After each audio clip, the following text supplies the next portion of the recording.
The night air was thick with salt, the Pacific crashing like a drumbeat of war. It was Hell Week, the crucible that breaks even the strongest men. The sand of Coronado Beach stuck to her skin, gritty, cold, merciless. Around her, men twice her size dropped into the surf, teeth chattering, lips blue. And there she was, one lone woman. No one said it out loud, but every man thought the same thing. She won't last. The instructors didn't need to say it either. Their smirks said it all. To them, she was already broken, just waiting to ring the brass bell and walk away. But she didn't. Not yet. Before she was here, before the sand, the pain, the endless surf torture, she was just a daughter of a soldier. Her father, a decorated Navy officer, never lived to see her grow up.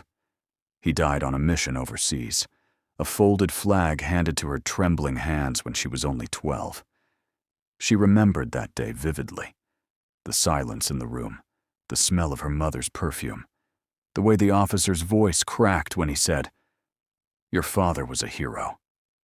And that's when the fire was lit, not to replace him, not to be him, but to prove that his courage lived on in her blood. "Get on your faces," the instructor roared. Bodies slammed into the sand. The surf roared, washing over their heads.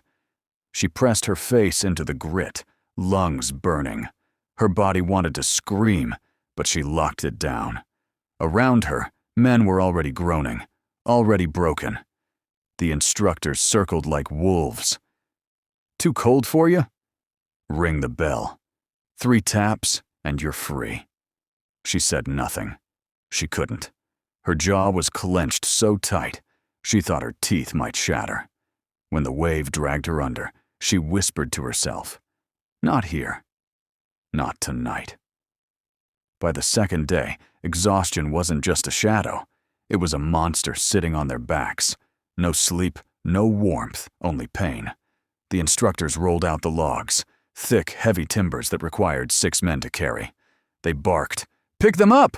Over your heads! Now!" She grabbed her spot. The log crushed down on her shoulders, her spine screaming. Beside her, one man dropped. Another cursed. She staggered, her legs trembling, sweat burning her eyes. "Drop it, girl." "You're holding your team back," an instructor snarled.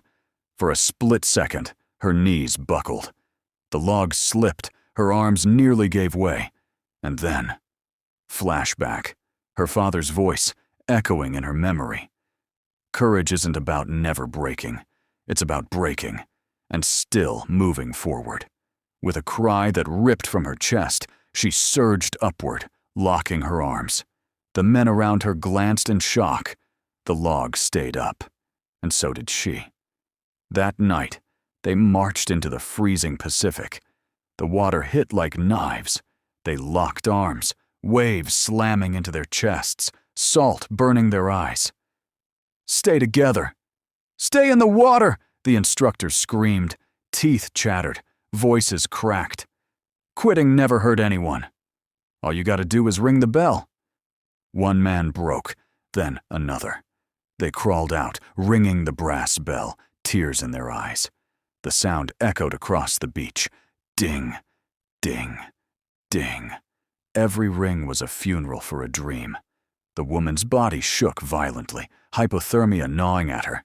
She couldn't feel her legs. Her lips were turning blue. But she whispered through her chattering teeth, "Not me. Not now. Sleep deprivation is a cruel enemy." By the 3rd night, hallucinations crept in. Men talked to shadows. Some cried out for their mothers. Others laughed at nothing. She stumbled through the sand, dragging a raft with her team, muscles torn and bleeding. One candidate collapsed. The instructors pounced. "Another one down! Who's next?" "You!" They pointed at her. Her vision blurred. For a moment, she saw her father, standing in the surf, watching her. "Don't stop now," he whispered in her mind. And she didn't. On the 5th day, They ordered the candidates into the mud flats, barbed wire above, thick, sucking mud below. Crawl! She dropped to her stomach, elbows sinking into the slime. Blood mixed with mud as Barb sliced her uniform. Her arms screamed, her chest burned, her eyes filled with grit. Halfway through, she froze. Her body refused to move. The weight of failure pressed down. The instructor crouched beside her, sneering. "Give up, girl. This isn't for you. Nobody will remember if you quit. Just ring the bell." Her lips trembled. Her vision dimmed. But then she whispered, "Watch me." And with a scream, she dragged herself forward, inch by inch, bleeding but unbroken. By the final day, most were gone. The beach was littered with broken dreams. The survivors stood in formation, ragged, battered, hollow-eyed, and among them, her. The instructors paced before them. No smiles, no applause, just a nod. Because in this world, respect isn't spoken, it's earned.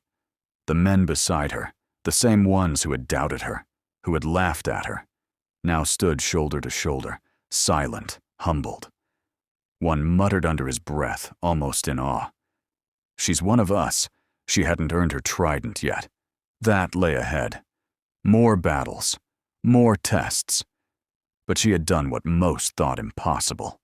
She had survived Hell Week, not because she was stronger, not because she was faster, but because when the ocean, the cold, the pain, and the doubt tried to drown her, she refused to let go.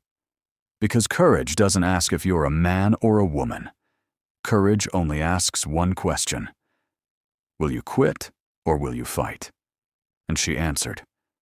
If you're still watching, you're proof that courage inspires courage. Drop a comment below if this story hit your heart. Don't forget to like, share, and subscribe for more stories of sacrifice, resilience, and the warriors who redefine what's possible. The weeks after Hell Week blurred together. Sleep, eat, train, bleed, repeat. Every morning, she woke with muscles screaming, yet her mind sharper than ever. She wasn't just surviving now, she was becoming. But the instructors weren't finished. Hell Week had only been the door. Now came the fire beyond it. The Pacific wasn't just cold anymore, it was deadly. They strapped on scuba gear, heavy tanks pressing down. The ocean swallowed them whole. "Underwater navigation test," barked the dive instructor. "Find your target."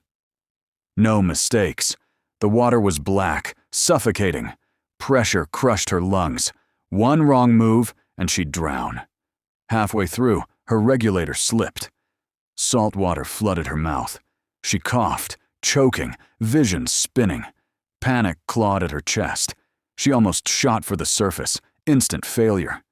But then she remembered her father's words echoing in her head. Fear is just borrowed time. Take it back, she steadied, fixed her gear, and kept moving. Stroke after stroke until the target came into view. When she surfaced, gasping, the instructor studied her. No praise, no nod, just silence. But silence here meant victory. Weeks later, they dropped into the mountains, rucksacks heavier than their bodies, rifles in hand. Every hill was a punishment. Every step tore skin from bone. Her squad didn't trust her. Not yet. Some still muttered behind her back. She won't keep up.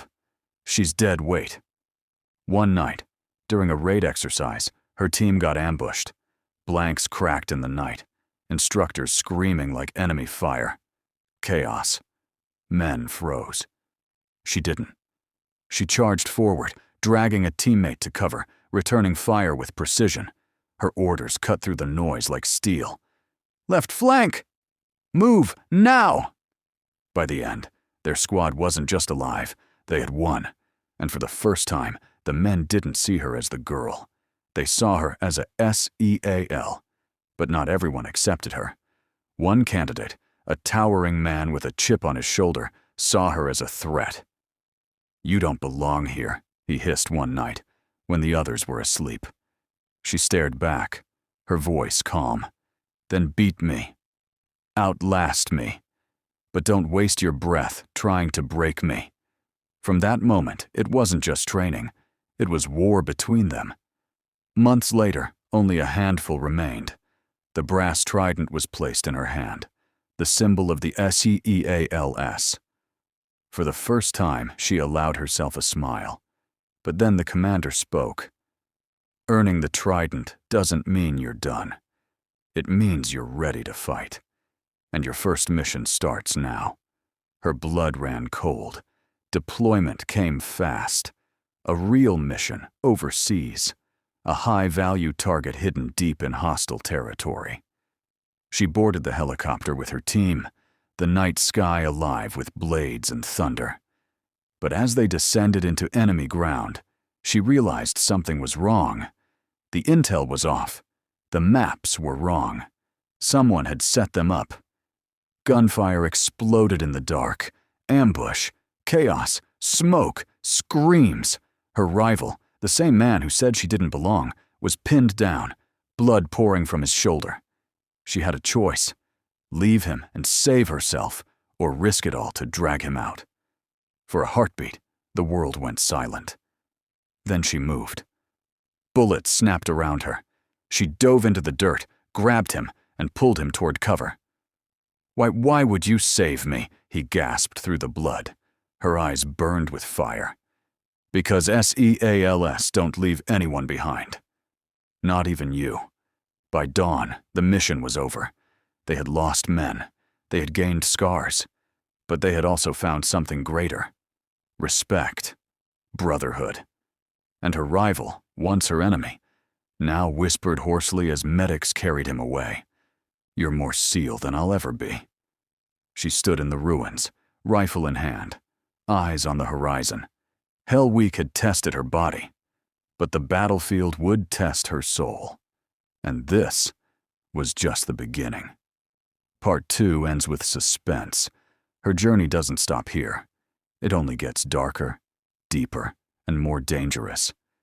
Do you want me to write Part 3 as the actual combat deployment arc? A full battle story with twists, traitors, and a final shocking ending?